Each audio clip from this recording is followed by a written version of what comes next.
My name is Eric Fine. I would like to welcome you. This talk is sponsored by the Yale Center for Environmental Communication at the Yale School of the Environment. Based at Yale University School of the Environment, the Center for Environmental Education, or YCEC for short, we focus on 4 areas. First, we conduct research on the psychological, cultural, and political factors that influence environmental attitudes and behavior. Second, we teach students and train working professionals.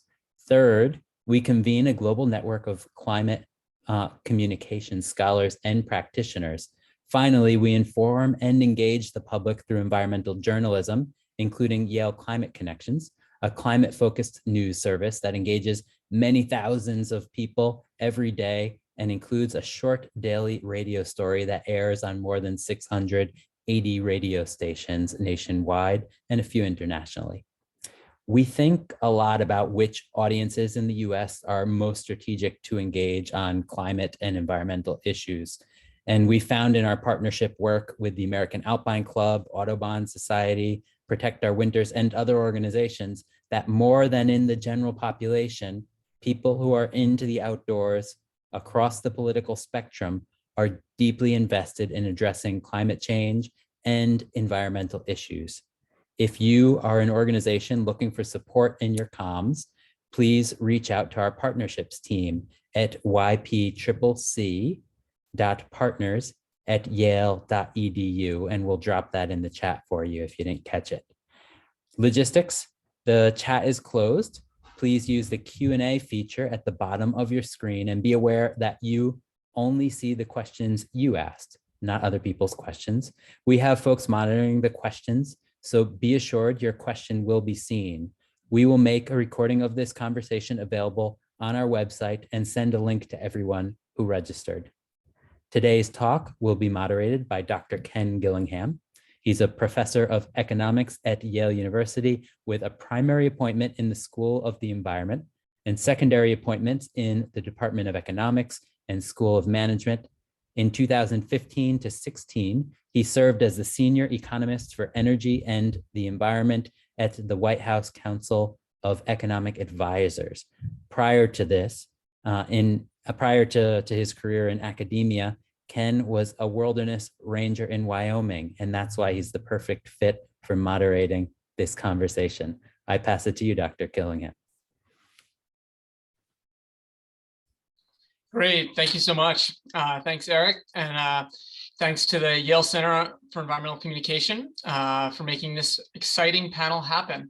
We're going to be exploring the American public's growing enthusiasm for outdoor recreation and how to leverage that on behalf of environmental stewardship and climate action. We're incredibly fortunate today to have 2 fantastic speakers. I'm going to start with José Gonzalez. He's the founder and director emeritus of Latino Outdoors. He's a professional educator with training in the fields of education and conservation while engaging in different artistic endeavors with art and messaging, often exploring the intersection of the environment and culture. He received his bachelor's at UC Davis and his master's at the University of Michigan School of Natural Resources and the Environment. And he's going to be addressing how cultural values in the Latino community can strengthen a sense of stewardship for the earth and help overcome systematic oppression, leading to environmental equity as more and more Americans go outside to play.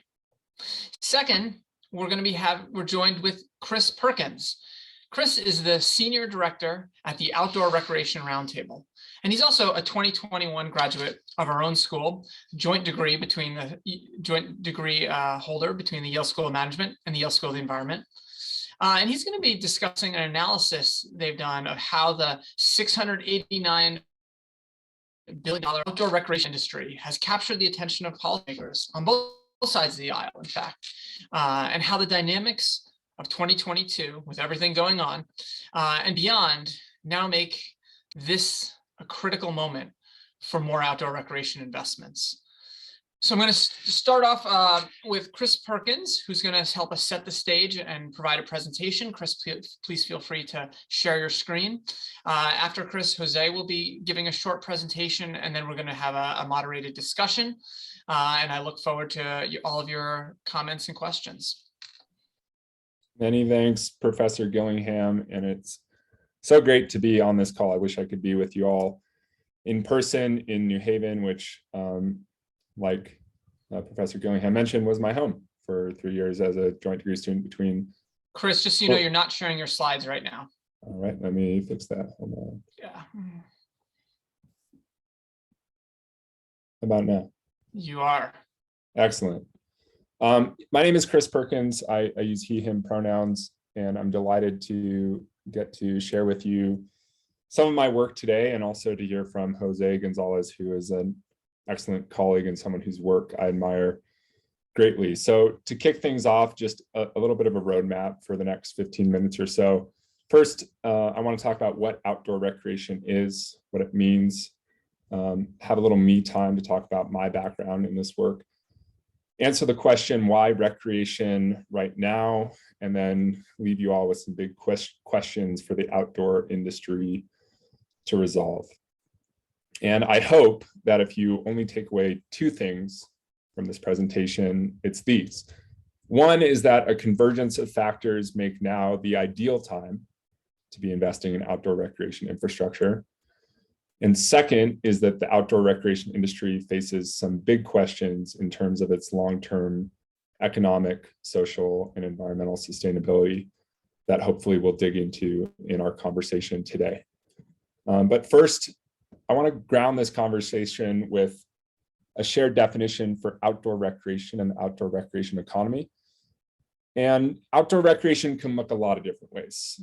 On trails and in campgrounds or in waterways, people recreate outdoors through activities like hiking or biking or wildlife viewing, painting, skiing, climbing, hunting, motorized use, camping, and so many others. And in fact, the Bureau of Economic Analysis, which is the government agency that quantifies the size of the outdoor recreation economy, they have a definition for outdoor recreation, which is all recreational activities undertaken for pleasure that occur outdoors. So you might have your own definition, but I think that's a pretty good working definition to use today. And the next question is, where does it take place? And outdoor recreation generally takes place on public lands and waters, but of course can take place in private locations as well. That might be mountains and rivers or deserts and canyons and everything in between. But it's important to remember that it's not always these far off remote landscapes. It's sometimes right in our backyard in a more urban setting, like this photo on the right of a favorite outdoor recreation location of mine, East Rock Park. So for this reason, leading organizations like the Trust for Public Land measure outdoor recreation access as having access to green or blue spaces within a 10-minute walk of one's home. Who recreates outdoors? Well, you can look at this question in a variety of different ways.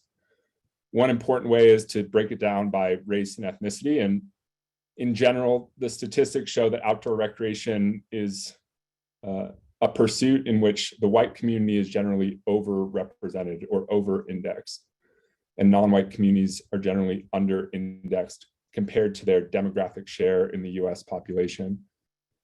These two charts show that clearly, and I just also want to identify that within specific recreation activities like hunting, for instance, those trends are even more magnified. Look at hunting, look at skiing, look at camping. Each generally has an overrepresentation of white participants compared to non-white participants. But due to efforts of some of the organizations that we're going to highlight on this call, those trends are starting to change. But this is one of the big questions for the outdoor industry.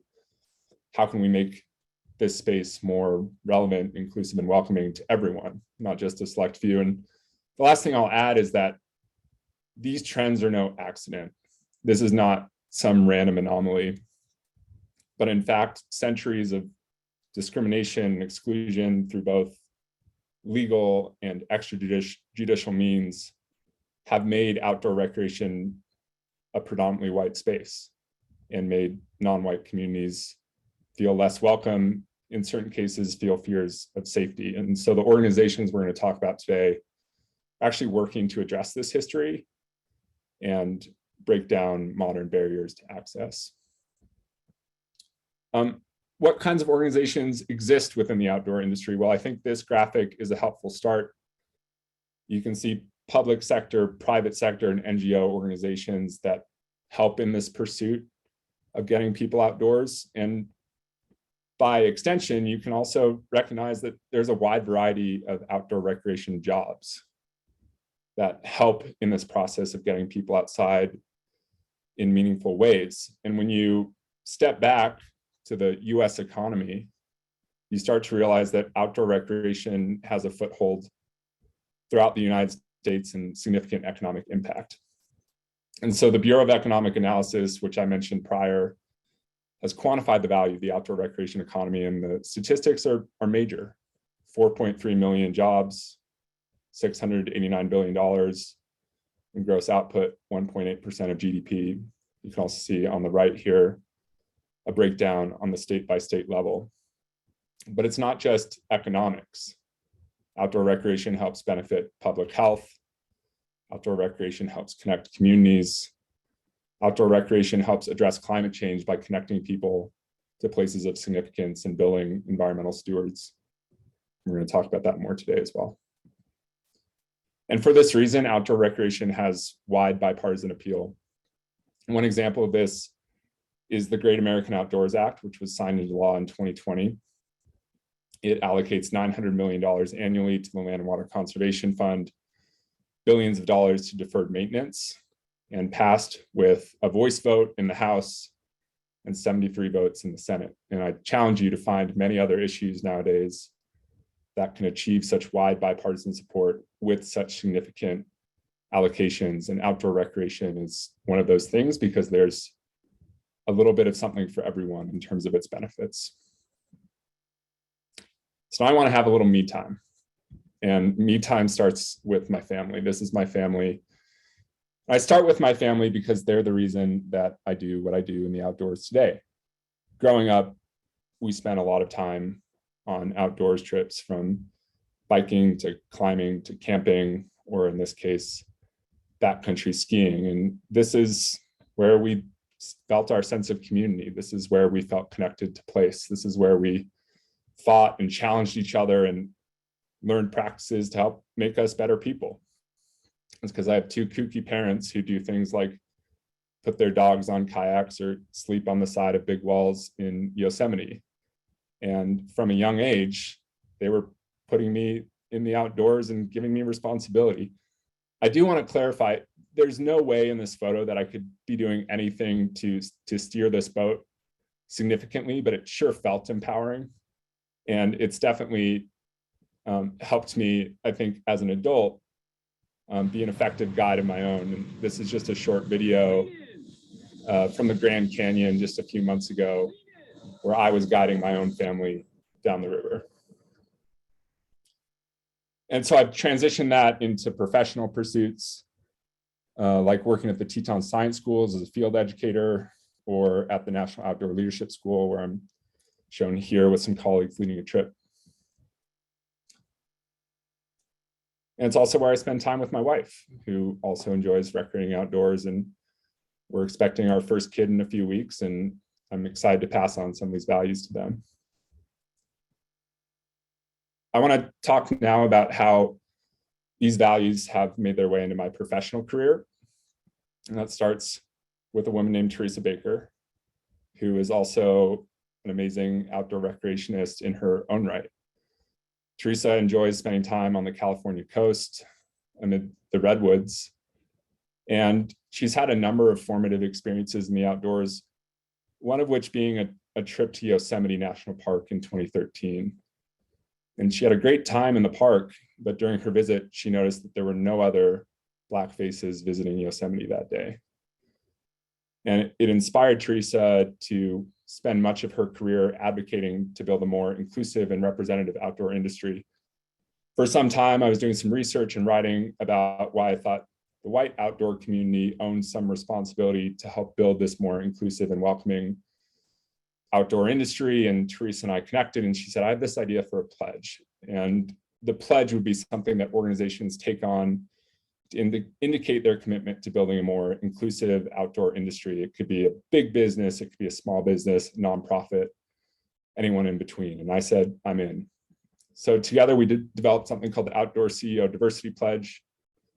And it had a set of a few commitments that organizations could take on to show that they mean business when it comes to building more diverse and inclusive outdoor rec economy.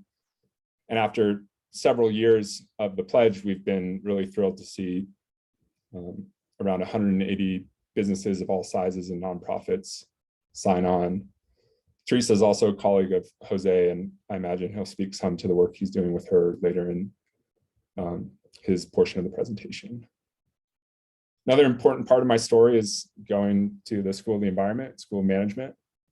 Here's another photo from East Rock. I unfortunately, wrapped up my degree in the midst of a pandemic. So before leaving town, I had my wife take a photo of me in front of the school just to remind myself that I indeed went to YSE, but I had an amazing time here, and it led to a lot of professional pathways for me, including working on the Hill and the House Natural Resources Committee, and now working at the Outdoor Recreation Roundtable, which is an organization based in DC that's basically an umbrella org for the entire outdoor rec industry. Many different trade associations are members, and 110,000 businesses are represented by ORR. And one of the things I do every day at work is read the news. I have some Google alerts set up to capture articles related to outdoor recreation. And over the last 8 months or so, the section of my alerts related to state and local outdoor recreation investments has been going wild. This is just a sampling of a lot of the headlines that I've seen come across my computer screen as I'm perusing the news to see what people are doing around outdoor recreation. And you can see the communities shown here are communities of all types around the United States in various geographies of various politics, all making similar decisions around outdoor recreation investments. And so the big question is, what factors are driving these investments? And I encourage you to think to yourself, as you see headlines like those, why is that happening? And today I just want to share a few ideas about why I think these trends are taking place. One is COVID-19 behavior shifts. Another is the recognition that outdoor recreation provides economic resilience and diversification at the community level. Third is a renewed spotlight on racial equity and the recognition that park and green space access is another facet of that conversation. And fourth are the acute impacts of climate change that we're feeling today. It's no longer this far off thing, it's something we feel right now. So I want to just unpack each of these concepts over the remainder of the presentation. First, climate change. Again, this is just a selection of headlines from the past several months. Wherever you live in the United States, but particularly in the West, you've seen the impacts of climate change more acutely than ever before, whether it's wildfire or associated smoke, whether it's drought, whether it's flooding or intense heat. Climate change and associated weather effects are affecting outdoor recreation today. So I think you're seeing a couple things in terms of investments. One is that communities who rely heavily on outdoor recreation as an economic driver are investing in their infrastructure to make it more climate resilient or to adapt to intense heat. The second thing is that communities who see other communities having recreation activities shut down, for instance, Lake Powell and Lake Mead on the Colorado River, are at levels so low that you can't land boats at the marina anymore. You're seeing other communities see an economic opportunity to attract some of those visitors who otherwise can't recreate in other places that are being impacted by the climate. So I think this is a driving force right now in terms of stimulating these outdoor recreation investments. Second is the economic resilience benefits. There are many, and I'll just name a few on today's call, one being increased tourism, one being new residents and businesses, increased income, revitalization of Main Street, new tax revenue, healthcare savings. Of course, you also have to consider the flip side of that, which is that these communities that steward and host outdoor recreation opportunities have unprecedented interest. And so questions of affordability and infrastructure and wildlife interactions are brought to the forefront as people are moving to these gateway communities, as they're called, to access outdoor rec. One great example of outdoor rec investments is in the Bailey's Trail System in Athens County, Ohio. This is a persistent poverty county that was historically reliant on coal, that has made a pivot to using their natural resources in a new way, and they're building around 100 miles of mountain biking trails. And this is transforming the community in key ways. They're putting their trailheads in particularly impoverished neighborhoods, and that's stimulating the local community. It's helping form new businesses. It's bringing economic activity and shining a new spotlight on these forgotten places. There's new active transportation networks. They're getting major investments from both federal and state agencies. It's a big transformation going on in Athens County, Ohio, and the Bailey's Trail System. I also mentioned the spotlight on racial equity and parks and green space is an important aspect of that. Again, the Trust for Public Land is an organization that measures access to green space. And this statistic really stands out. In the 100 most populated cities, neighborhoods where most residents identify as Black, Hispanic and Latinx, American Indian, Alaska Native, or Asian American and Pacific Islander, have access to an average of 44% less park acreage than predominantly white neighborhoods. So a huge hill to climb there. And again, a reminder that outdoor recreation takes place at this very local level, even if it's just a schoolyard or a local green space. Fortunately, there's a lot of great projects taking on this inequity. And one program that I'm especially fond of, or one project that I'm especially fond of, is in the Methow Valley, Washington, where this Kiwanis Methow Park is connecting the local community, which is predominantly Latinx or Hispanic, and really integrating them in the entire process of design, community engagement, and utilization of this green space. And you can see in the mock-up on the left that the park is really designed to meet the needs of that community, whether it be playing soccer together or having spaces to talk and share ideas and be in community. It's really immersed in the needs of that place. And finally, you can't ignore the impact of COVID. It turns out during a pandemic, we become generally mistrustful of the indoors and more trustful of the outdoors. And so as people have been thinking about places to spend time with friends or family or loved ones who may be immunocompromised, they're looking to the outdoors. And on the individual level, this is important for our mental health, but when you step back, you can think about how these trends are reflected in the economy in general. And these are just a few of the stats within different recreation segments of changes from 2019 to 2020. And this is in a pandemic economy, so big shifts towards recreation. So I want to leave you all with a few key questions and then pass it off to Jose. The outdoor industry is an economic force. It's widely respected, but its success is not guaranteed until it responds to these questions. First, how do we accommodate new visitation and its impact on recreation infrastructure? This is a photo from Old Faithful at Yellowstone, which is, of course, one of the most popular recreation locations across our national parks. It's terrific that so many people are getting outside, but we also need to think about how to maintain the quality of the recreation experience, how to invest in outdoor rec infrastructure, both now and into the future. Second, how can we ensure that the outdoor industry is representative of, welcoming to, and valued by all? And here are just a few of the many groups who are advocating for a more inclusive and representative outdoor recreation industry. These organizations are not just Instagram pages. They're deep communities with incredible leadership and political strategy, and they're doing big things to change the outdoor recreation economy, and doing so in a direction that's been sorely needed for a long time. Finally, how can we create future generations of outdoor recreationists who care about leaving the natural world better than they found it? I think we like to assume that people who spend time outside quite frequently also take care of it in thoughtful ways, but unfortunately, this isn't always the case. So the outdoor industry needs to think really critically about how to imbue all of its participants with recreation habits that leave places in a sustainable manner, both now and in future generations. thanks for listening. I'm excited to hear from Jose. This is my name, my email, and I look forward to your questions. Wonderful. Thank you so much, Chris. There's a lot to think about there. That was a terrific presentation. We now move to José Gonzalez. Jose, please take it away. I'm excited to see your presentation as well.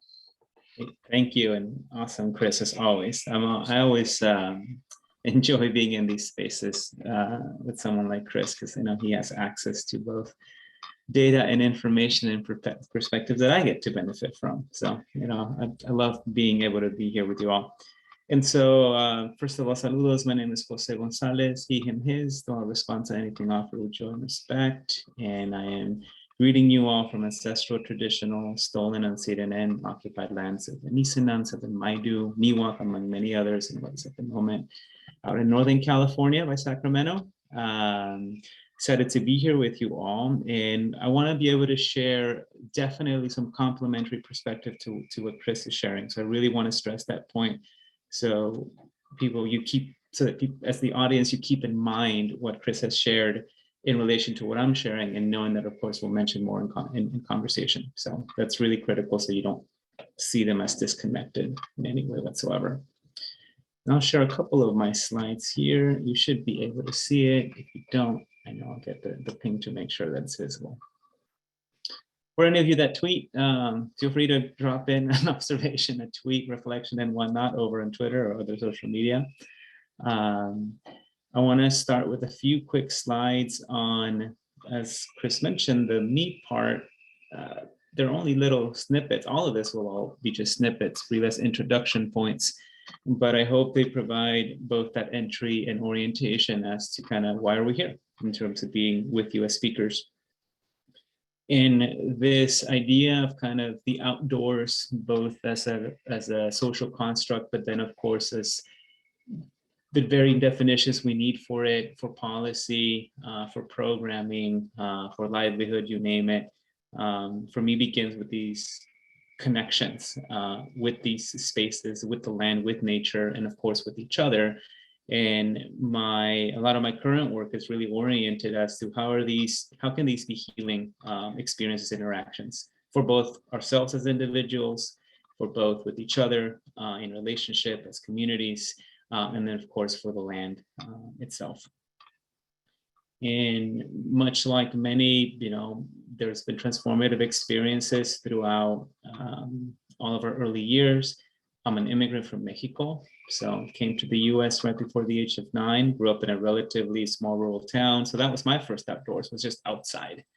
And it wasn't until I came to the US that I began to better notice this difference of traveling to the outdoors. And what that meant as ultimately leading to some interest as in any way or form or fashion to kind of like a job or a career or things that weren't just done to recreate outside of work, for example. College, of course, was being one of them. I was training to be a teacher. And yet, as part of that experience, there was an outdoor education program where we would be the instructors to migrant students. And this is me back then.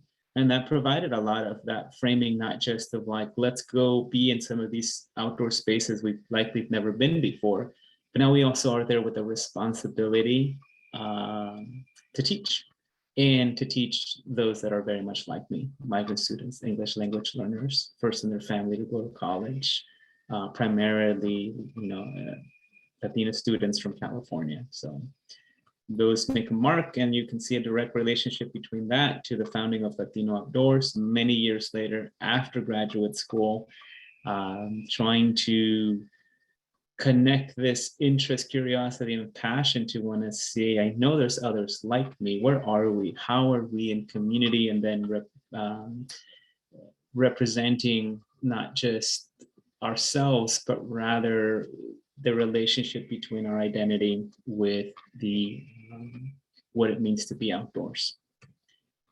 And then lastly, because this led to a whole bunch of additional experiences and work that are core to what I do today in relationship to policy, everything that Chris has mentioned, right? It isn't just about having to get access to the outdoor spaces. These spaces exist because, as I would tell our program participants, because of people decisions.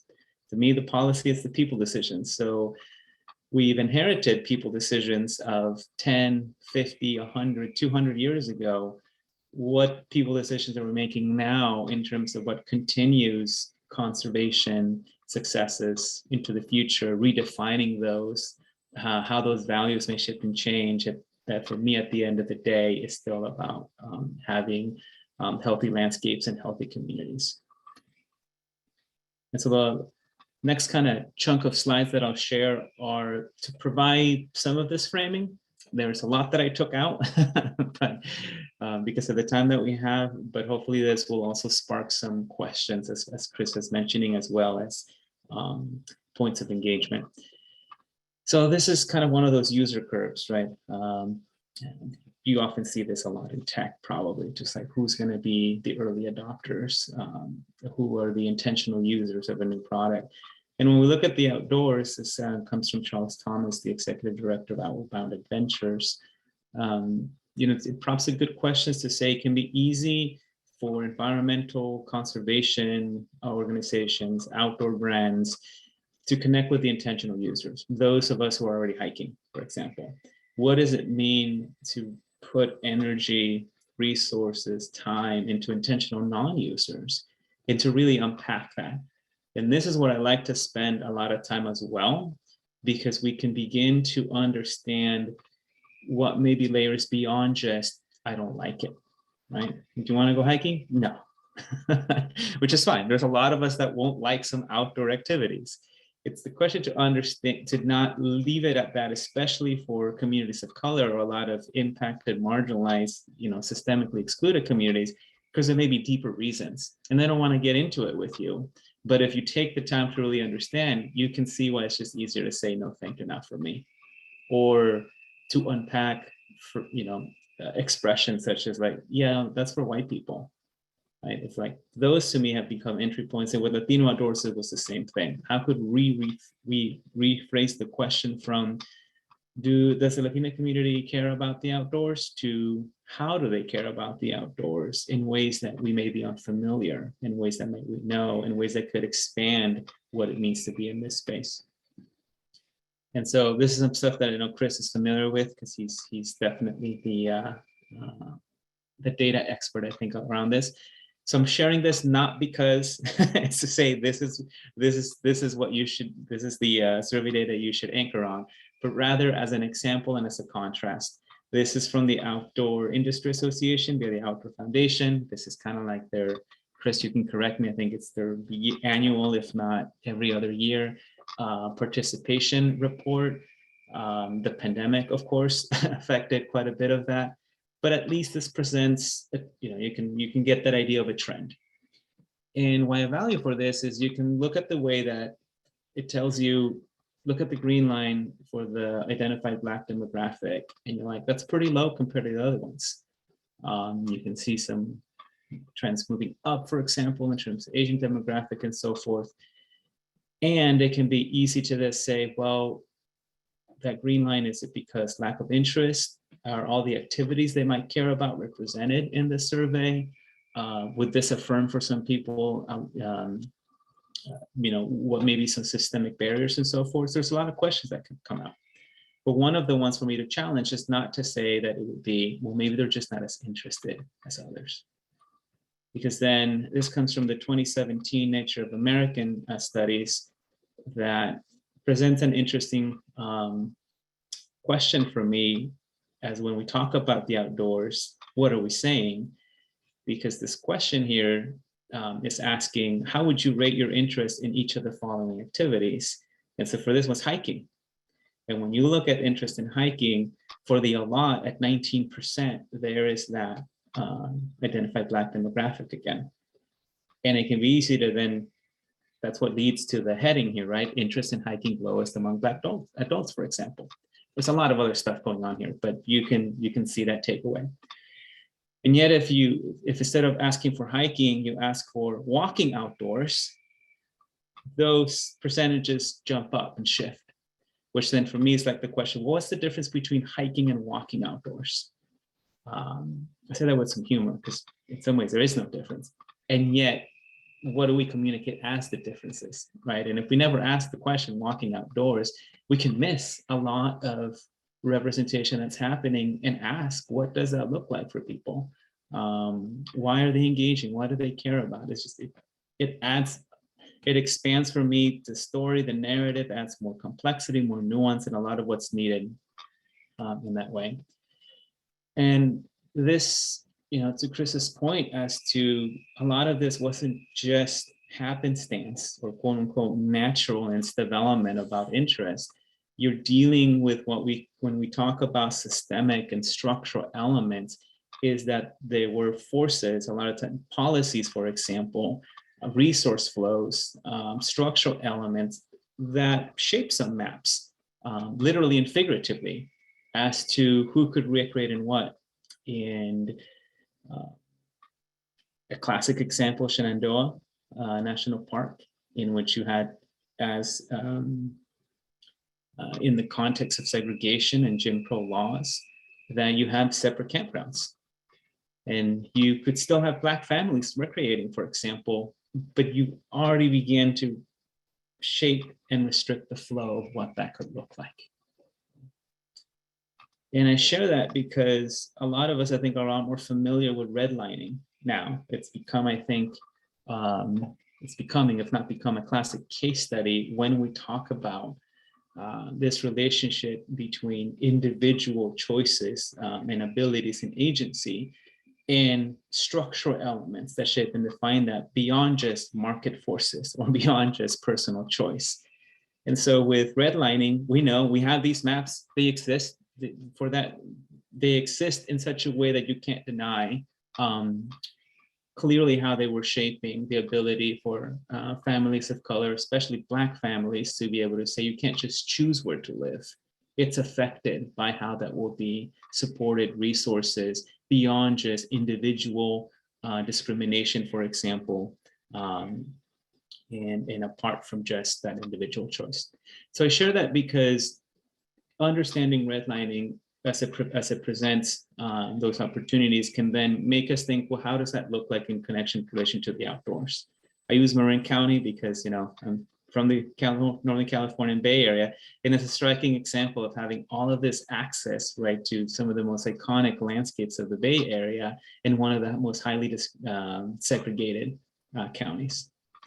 And that this lays over into a lot of other factors, such as access to nature, temperature, a lot of health components. You can take COVID maps, asthma maps, and they overlay all too well over some of these redlining maps. I'm coming to my end here. And then the last couple of slides, I share this because for me, I say redlining, it's easy to, it can be easy to just think of it as, well, it's a housing issue.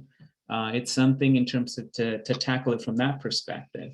But I share these connections so that we say that this interconnected and interdisciplinary nature of understanding the outdoors means we can stay in our lanes, but also that by doing this well, we have impacts and effects on the social cultural elements because it flows the other way around. And so this paper from Science to me is striking to be able to say, here's how redlining isn't just, of course, pardon my word, screwing over people, but this is how it affects the ecology of the space. What does it mean to then, my call to action is to take these maps of the past and actually actively challenge them, undo them, so we can have different maps of the future. Otherwise, that's what it means to indirectly perpetuate these inequities, right? To be able to say, we will still continue these maps in a fashion, both for our social and ecological communities. So just want to talk about that in relationship when we jump in a lot of other conversations about diversity and so forth. And the last slides are kind of practices of how we do this. I share this criminalizing practices from Professor Vincent Basile over at Florida State University, because he was looking at being able to say, yes, policy changes are important, but there's a lot of, sometimes we can think about big things that we need to do, but what could that also look like for you as an individual practice? And he was looking at criminalizing practices in elementary schools, but I like to transfer it to the outdoors because often it's those microaggressions, it's the interactions that communities of color have with other hikers, with other campers and the like, that can be reaffirming as to why we're trying to, we create these ideas of who this is for and who it's not. And so I'm not going to read all of this, of course, and I don't expect you to as well, but I'm only sharing this as the context. I'm only going to read one, second one down, I think it's, or third one down, assuming brilliance. And he's saying, here's a decriminalizing practice, beginning an interaction with a boy of color, assuming that what he has already, oops, sorry, I'm sure that's my last slide. What he has already done or said and what he is about to say and do are brilliant and intelligent. For example, a teacher coming to a science table and seeing a large rock broken into tiny pieces in front of a boy of color and assuming the boy just simulated erosion. Seems obvious, right? Because then you can be like, wow, great simulation of erosion. Walk me through it. Versus, are you making a mess?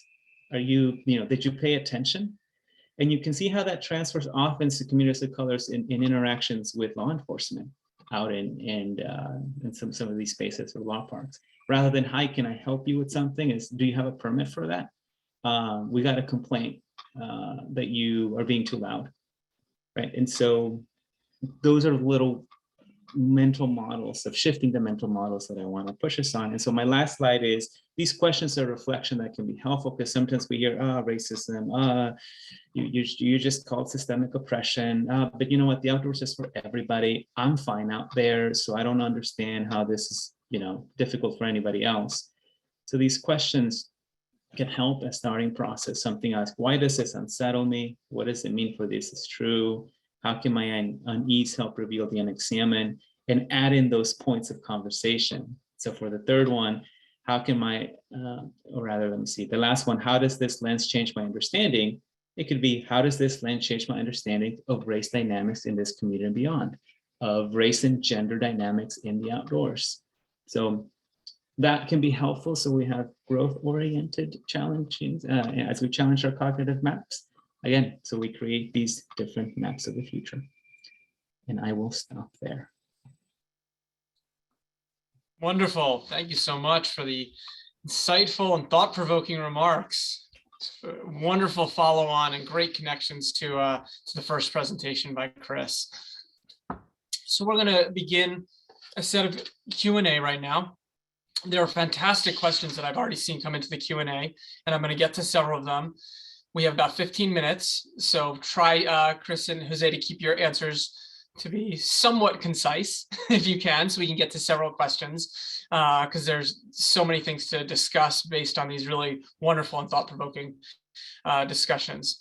I'm going to start with a straightforward but actually kind of deep question, in the sense that I'm going to ask, there are many ways to engage the public on outdoor recreation. How does one best appeal to others on a personal level? What makes people tick? What's really worked when you're thinking about the communication that really drives people and has them recognize outdoor recreation? I want to bring it back to some of the slides we saw. There were some people who said they'll never go for a hike in Jose's presentation. How do you reach these people? Maybe if you're not reaching all of them, but how do you reach at least some people who can be engaged on towards outdoor recreation? Why don't I start with Jose, and then I'll move to Chris. Awesome, and I'll be pithy. I like supporting pithiness. I'll make I'll say 1, 2, 3. One is, remember this idea of mental models and cognitive maps, right? It's like my graduate professor Kaplan would say, make the greatest mistake presuming that somebody else's mental map is the same as your own, and you just got to provide the information. So think about that. So ask questions. Ask questions. Be curious. Lead more with one, seeking where they are in their interest, rather than getting straight into positions. That's also helpful for natural resource management, conflict right there.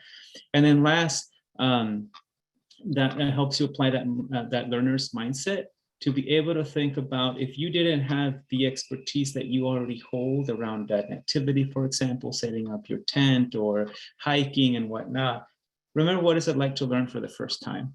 And so then what are those points that you can open a conversation around and actually hold that rather than dismiss it? And don't be like, bears, well, that's a stupid question. Of course, there's no bears here. And say, oh, tell me more about that. What is it that you might be afraid or concerned about here? Fantastic, thank you. Chris? I think about, in some ways, the hierarchy of needs that COVID has really illuminated for each of us. And it's made the importance of outdoor recreation, I think, quite visceral over the last couple of years.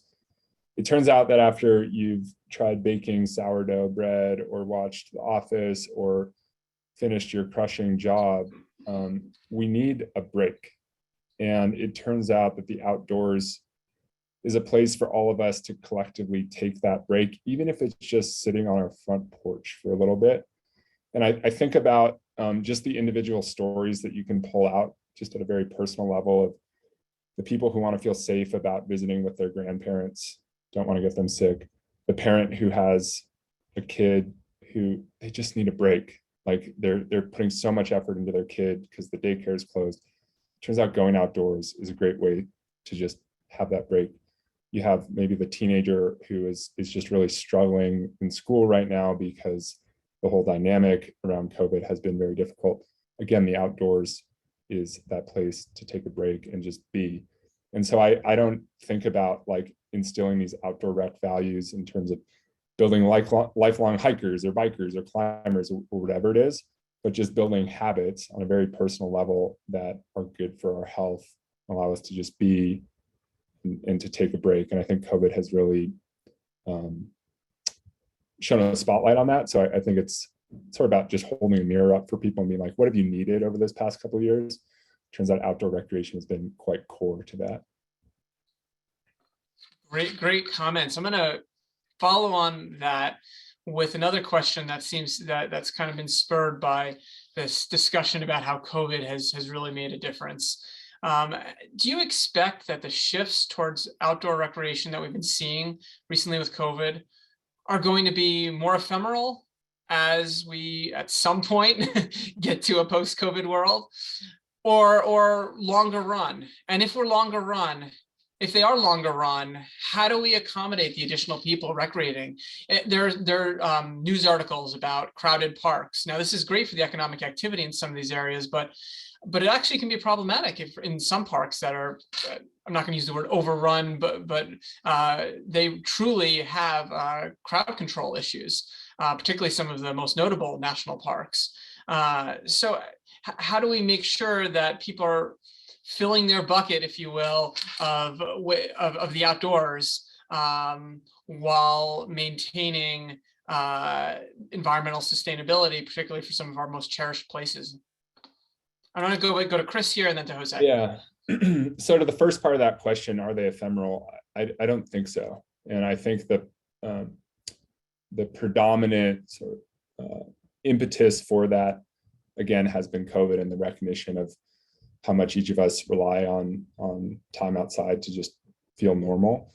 But on a larger scale, the shift towards remote work that COVID has enabled is meaning that a lot of people are choosing work that aligns with their life rather than life that aligns with their work. And that oftentimes leads to people prioritizing outdoor recreation, whether it's locally or moving places where they feel like they can get more outdoor recreation opportunities.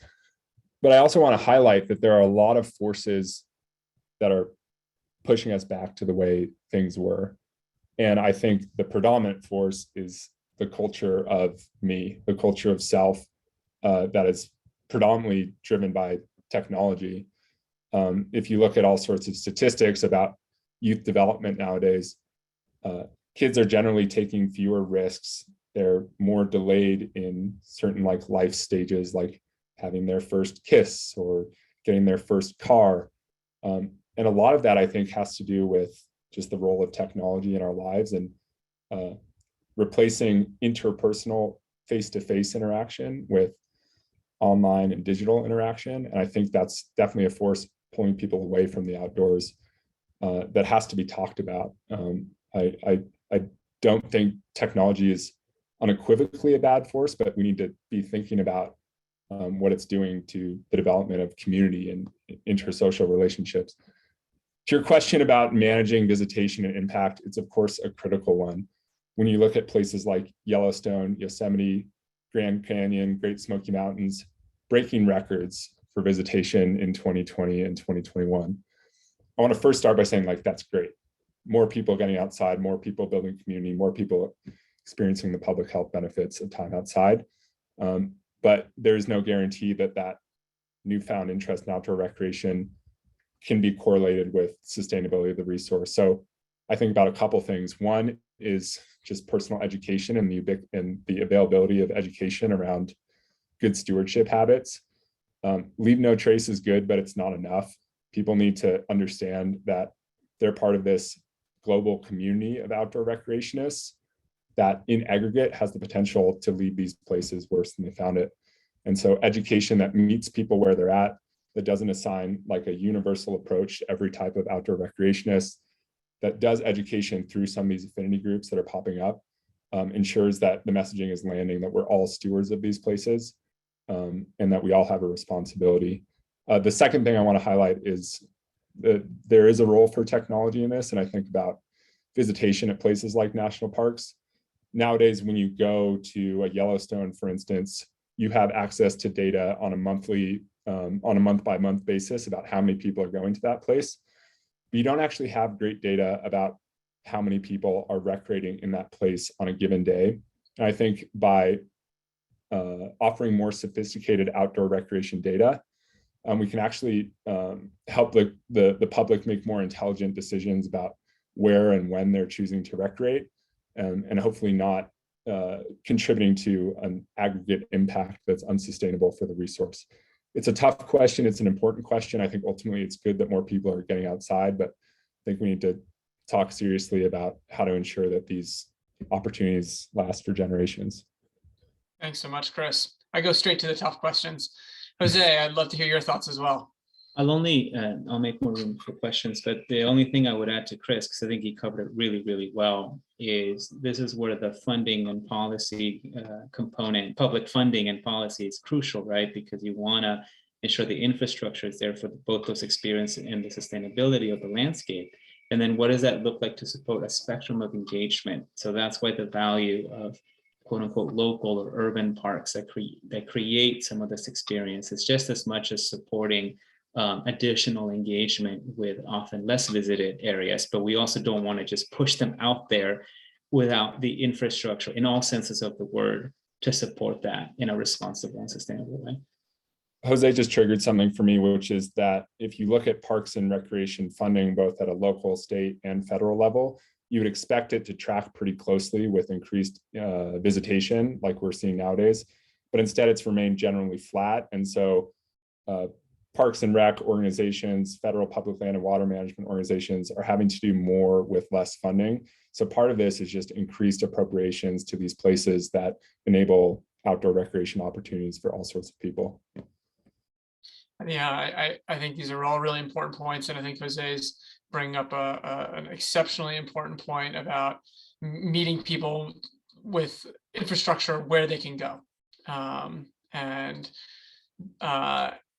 going to switch gears a little bit because there's many excellent questions in the Q&A. I want to go to one of these questions, which was actually very similar to a question that I had, but it was framed very nicely. This is a question saying outdoor recreation continues to pose substantial impacts on the environment and indigenous rights.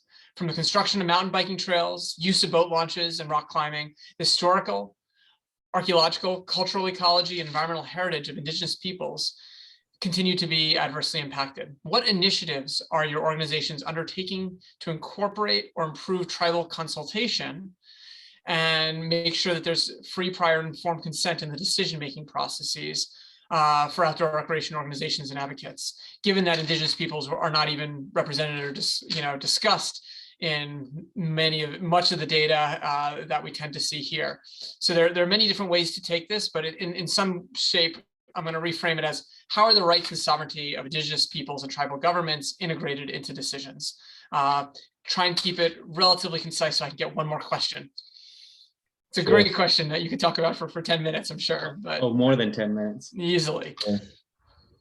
Do you I wanna go can first, start Chris? if you like. Well, Jose. let's go to Jose first. Great. Okay, all right, I'll be quick. So there's a lot we can, seriously so much. And this is why really understanding a lot of the value, importance, and nuance of land back is critical. So that you know how that's justice oriented and so forth. There's a whole philosophical framework for me that's a part of it about re-understanding our relationship to nature and to the land from a reductionist mechanistic model to a life logic, one that's actually really rooted in a lot what a lot of Native communities have been grounded in.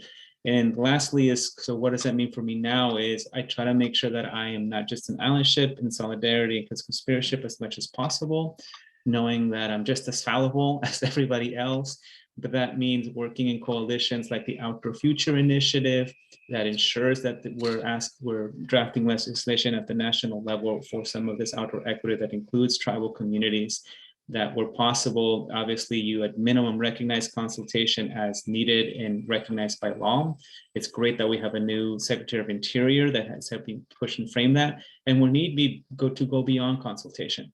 And where are moments where you actually can have land back. I serve as a counsel for, say, the Redwoods League, where it has now finally done 2 different land transfers to Native communities, that rather than having it be to a state park, for example, or to other types of conservation easement, it's like returning the land back to that community and saying, let's work together and we trust you because they've had that conservation stewardship knowledge for generations.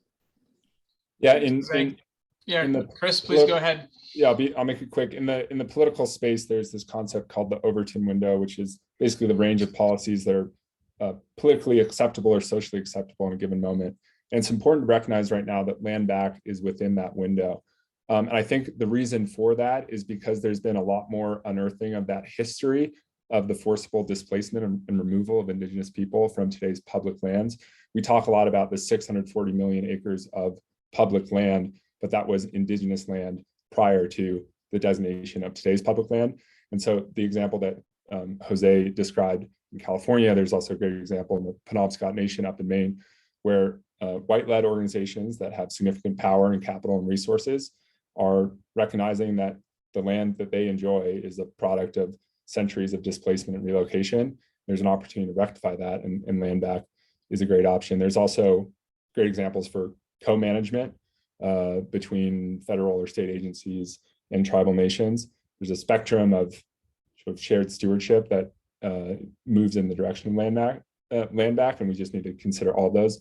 I do think, though, that it starts with just a recognition that today's public land is Indigenous land, and starting from that as a framework, I think, helps open up these possibilities to rectify those injustices. Really important point. We're in the last minute, so I want to give both Chris and Jose an opportunity to make any last remarks. There were some truly excellent questions I'm very sorry I couldn't get to, but and one way to frame them is based on a comment or a question here. Do you think there are some key principles, good practices? Like, what are some of the key principles to allow accessibility of the outdoors to all that doesn't come at a cost of environmental degradation? And we're at time, so please keep it as concise as you can. Be super quick. So you want to go first, Chris? You go. All right. So I'll say in this way, right? 3 things. One of them is I think about this concept of designing at the margins, and what that means is just to think about what does it look like if I now have to design what I consider would be the margins from a normative sense, and look at that opens up accessibility for all, even as you're trying to be intentional and focused for one community. The curb effect for physical disability access, for example, is a classic case study of that. And then lastly is that I think about, I made a t-shirt for myself that says, you know, Native sovereignty, Black joy. It's a list that says, it doesn't mean for Black joy that you shouldn't protect everybody's Black joy. Yes, and think about how the system targets Black joy specifically compared to others. Native sovereignty, there's a reason why that exists as a concept. So those are ways in which I pay attention as to how do you expand beyond the normative that we may have inherited that is actually harmful. Thanks, Jose. Chris, very last remarks. Yeah, to borrow from Jose's language, it's all about mental models and recognizing that the mental model each of us has about outdoor recreation is different from the person next to us, and building a space that can accommodate all sorts of mental models about how we get outside, and recognizing that without care, without thoughtfulness about this and future generations, the success of the outdoor recreation industry is not guaranteed. We need to be thinking about habits of stewardship and sustainability to make sure that all people who want to get outdoors, whatever their mental model is, can have a terrific time. Thanks. Terrific. This was a really terrific panel. I'm going to pass it back over to Eric Find for final remarks, but really it was a joy moderating this panel with both of you. Thank you, Jose. Thank you, Chris. Thank you, Dr. Gillingham.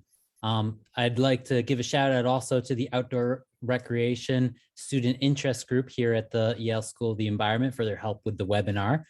This was the second event in our YCEC Spring Speaker Series.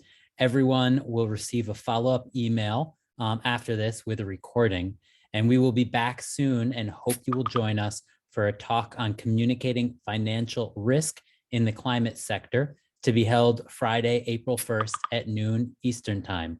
Have a great day, everyone.